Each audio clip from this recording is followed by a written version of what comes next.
यह जो जातिवादी अखाड़ा है, यह भाजपा और नरेंद्र मोदी का अखाड़ा नहीं है।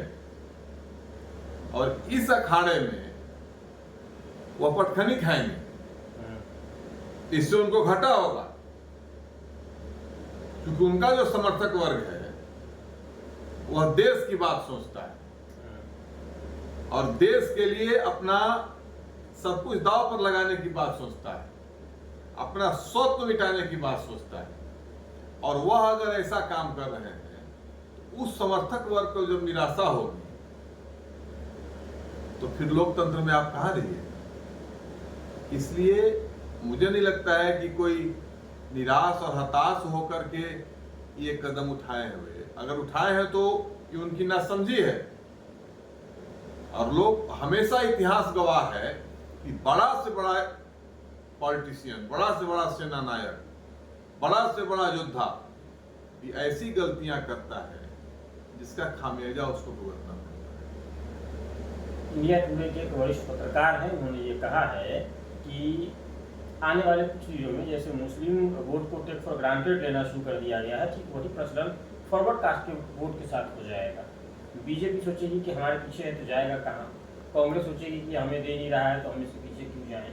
आप कहाँ देखते हैं आगे आने वाले समय में? क्या है कि अपर कास्ट को कोई अंडरमाइन करने की कोशिश नहीं करेगा। अपर कास्ट के इतनी बड़ी ताकत है पूरे देश में, न केवल संख्या की दृष्टि से बल्कि प्रभाव की दृष्टि से, कि नरेंद्र मोदी को प्रधानमंत्री अपर कास्ट ने बनाया,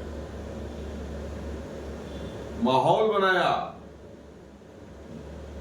नीतीश कुमार जब मुगालते में थे तो मैंने कहा था कि जब अपर कास्ट और बनिया मोदी मोदी चिल्लाएगा तो इनका जो काल्पनिक वोट बैंक है नीतीश जी का हवा में उड़ जाएगा। वही हुआ, 31 सीटों के साथ एनडीए जीता बिहार में और नीतीश जी 2 सीट पर सिमट गए, लालू जी को 4 सीटें मिली। और ये कहना कि कोई ये हर क्षेत्र में इतना प्रभावशाली तबका है, चाहे साहित्य हो, कला हो, पत्रकारिता हो, हर क्षेत्र में ये इतना प्रभावशाली और ताकतवर तबका है कि इसको अंडरमाइन करने वाले लोग खुद अंडरमाइन हो जाएंगे, खुद धोखा खाएंगे। वीपी सिंह को हम लोगों ने कंधे पर चढ़ा कर प्रधानमंत्री बनाया था। राजा नहीं फकीर है, भारत की तकदीर है। वो वीपी सिंह से जब यह मिडिल क्लास नाराज हुआ, कहां चले गए? नहीं, इधर के रहना उधर। वीपी सिंह को पूरे देश में 57 सीटें आई और कांग्रेस पार्टी जिसके नेता राजीव गांधी मंडल कमीशन के विरोध में 2 घंटा भाषण दिए थे पार्लियामेंट में, उसको 240 सीटें आई। और लाल कृष्ण आडवाणी जो मंडल के पैरेलल मंडल को दबाने के लिए कमंडल लेके निकले थे, राम रथ लेके निकले थे और वीपी सिंह की सरकार को गिराए थे, उस लाल कृष्ण आडवाणी की भाजपा को 119 सीटें आई। अगर जातिवादी राजनीति देश में चलती तो वीपी सिंह को तो 400 से ऊपर सीट आना चाहिए था। साढ़े पिछड़ों के रहनुमा बन गए थे मंडल कमीशन लाके। लेकिन देखिए, जातिवाद को इस देश ने हमेशा नकारा है। जातिवादी सोच को इस देश में, क्योंकि देश बड़ा कॉम्प्लिकेटेड, बहुत ही उलझा हुआ देश है ना, हर जगह की सोच, हर जगह क्या है कार्यकलाप, हर जगह के लोग बहुत बिल्कुल अलग अलग है। और इस देश में जातिवादी राजनीति लंबे समय तक नहीं चली है। आप कह रहे हैं और जो इस सोच, आप कह रहे हैं जातिवाद चलेगा नहीं, लेकिन आप देख लीजिए समाजवादी पार्टी है, बाकी क्षेत्रीय पार्टियां जितनी भी ले लीजिए, किसी न किसी जात को पकड़ के बेस्ट है। कहाँ समाजवादी पार्टी सफल हो रही है? ठीक है, एक बार सफलता मिल गई, कहीं सफलता मिल गई, क्षणिक राजनीति में। कोई देशव्यापी सफलता कहाँ? तेजस्वी यादव को कहाँ सफलता मिल रही है बताइए? नीतीश जी के साथ उस समय लड़े और भाजपा का कुप्रबंधन को मैं मानता हूँ उसके लिए जिम्मेवार। टिकट वितरण में जो गड़बड़ी भाजपा ने किया उसके कारण, कुप्रबंधन के कारण और नीतीश जी के अलायंस के कारण, उस समय तेजस्वी और लालू जी का अलायंस था, नीतीश जी का, कांग्रेस का, तो सीटें आ गई थी। पिछले चुनाव में चिराग नीतीश जी से लोगों को नाराजगी थी चिराग ने अपना कैंडिडेट दिया, नाराजगी का जो है उसमें ये सामने प्रकटीकरण हुआ और तेजस्वी यादव की इतनी सीटें आई, लेकिन कोई ठोस सफलता कहाँ मिल रही है? नहीं मिल रही है। तो इसलिए मैं कह रहा हूं कि लंबे कालखंड में कहीं कहीं सफलता किसी को मिल जाए, कभी क्षणिक सफलता मिल जाए। इस देश ने कोई स्पष्ट जातीय चरित्र अपनाने वाले लोगों को कभी स्वीकार नहीं किया है और आने वाले दिन में मैं बताता हूं इन चीजों से देश मुक्त होगा। और जो सोच इन लोगों की जिसकी भी है, जातिवादी राजनीति करके, जातीय वैमनस्य को बढ़ावा दे करके और हम अपना उल्लू सीधा लंबे कालखंड तक करेंगे, उनको अफसोस होगा। ऐसा नहीं हो सकता है। इसलिए ये जो आखिर कहाँ ले जाना चाहते हैं आप देश को, कितना बांटना चाहते हैं? जो काम अंग्रेजों ने शुरू किया था वही काम आप करने जा रहे हैं।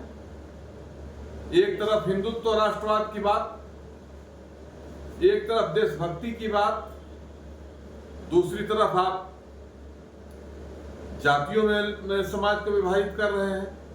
हर आदमी जाति का पट्टा और साइन बोर्ड लगा करके घूमेगा। इससे क्या मिलने वाला है देश को?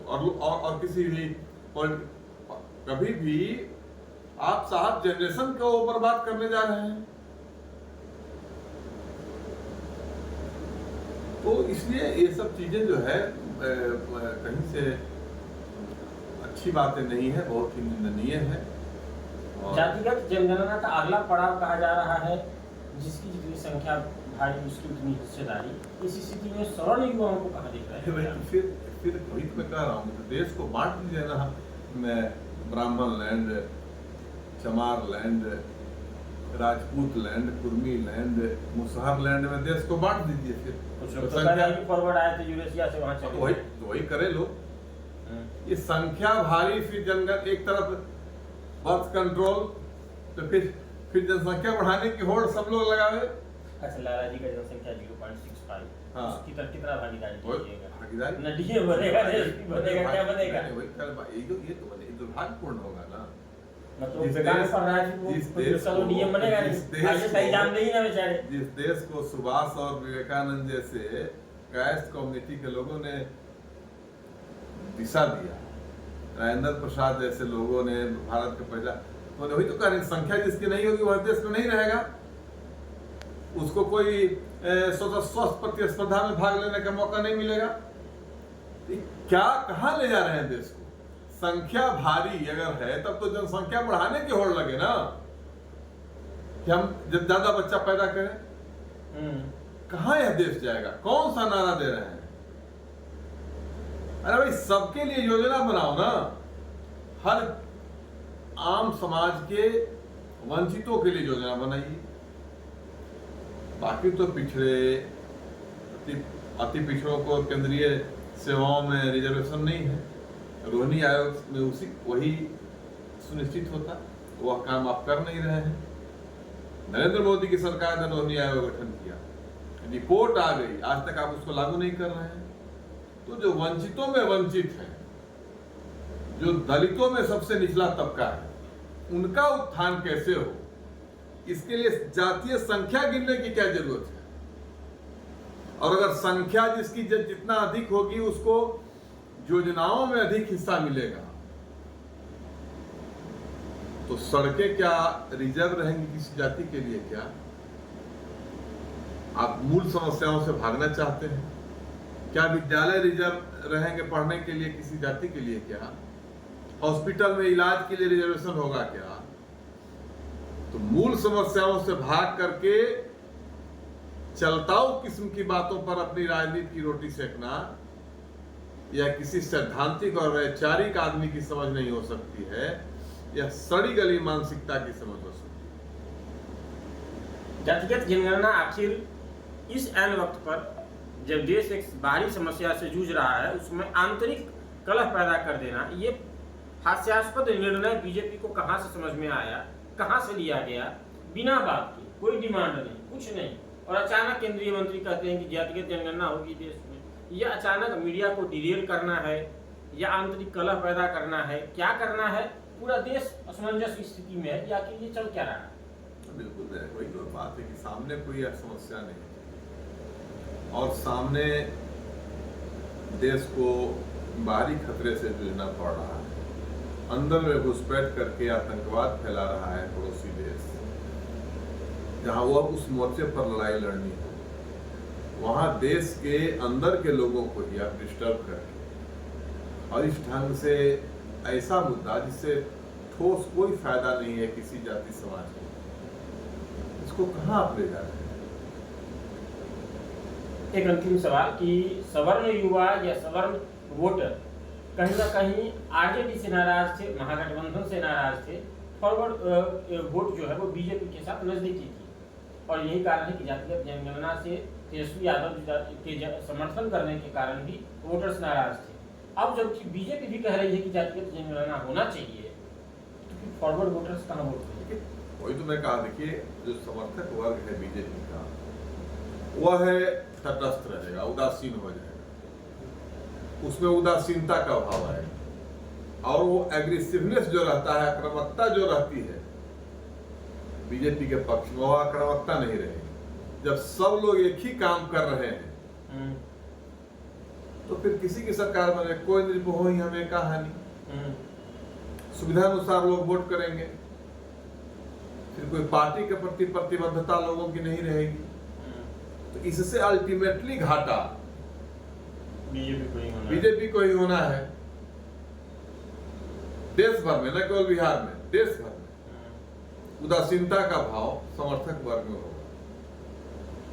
तो इसलिए इससे घाटा ही होगा और सवर्ण वर्ग तथा कथित जो सवर्ण कहते हैं उच्च जाति के लोग जो है उनके लिए तटस्थता का भी समय है, तटस्थ हो जाएंगे आने वाले समय में। आप किसी भी उदासीन हो जाएंगे। अब देखिए बीपी सिंह वाली स्थिति में होंगे या उससे बदतर स्थिति में होंगे, ये टाइम मिलते हैं, लेकिन अभी जो है यह कहीं से फायदेमंद मुझे भाजपा और नरेंद्र मोदी के लिए नहीं लग रहा है। और मैं